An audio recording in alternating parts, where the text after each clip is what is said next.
Hello friends, आपका स्वागत है यूनिक स्टोरीज विथ अनिता में। आज आपके सामने कर्मों के फल का परिणाम नामक कहानी आपके सामने प्रस्तुत करने जा रही हूँ। एक शिकारी था जो अपने शिकार की कला में बहुत ही ज़्यादा निपुण था।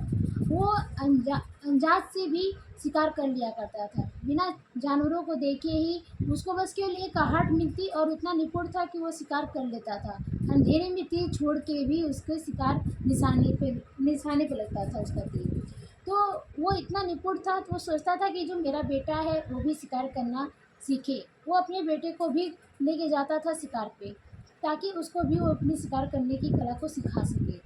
तो उसका बेटा एक बार अपने घर में गया और अपनी माँ को बताया कि मेरे पिताजी इतने अच्छे शिकारी हैं कि वो केवल जानवरों की आहट मात्र से ही शिकार कर लेते हैं। तो वो एक दिन ऐसे जंगल में गया शिकार करने के लिए। तो वहाँ जब पहुँचा तो उसने एक सुंदर हिरन के बच्चे को देखा, जो कि बहुत ही सुंदर था। इतना आकर्षक था उस वन में, लेकिन वो था शिकारी तो उसको उसका आकर्षण नहीं दिखा कि वो कितना प्यारा बच्चा है हिरन का।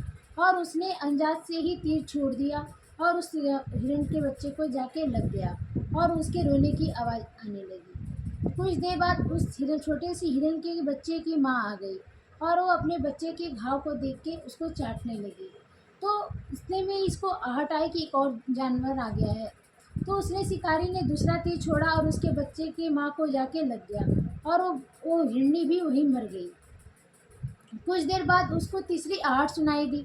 तो उसने फिर एक तीर छोड़ा, कहा कि आज तो हमारे बहुत मज़े हैं, तीन तीन शिकार एक दिन में मिल गए, आज तो मैं तीन तीन शिकार लेके जाऊंगा। उसने फिर तीर छोड़ा, लेकिन फिर एक तीर जाके उसने ऐसे ही अपने बिना देखे ही अपने बस कला के उस पर छोड़ दिया उसने तीर। तो एक इस बार तीर जो लगी जिसमें, वहाँ से जो रोने की आवाज़ आई वो किसी जानवर की नहीं, एक इंसान की थी।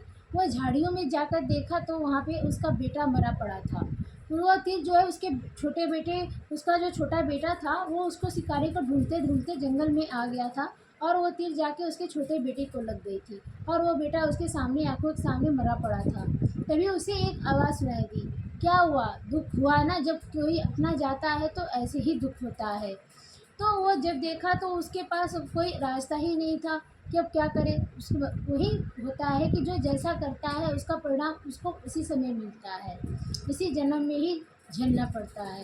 तो कुछ देर बाद उसको एक और आहट सुनाई दी, लेकिन इस बार कोई शिकारी की आहट नहीं थी।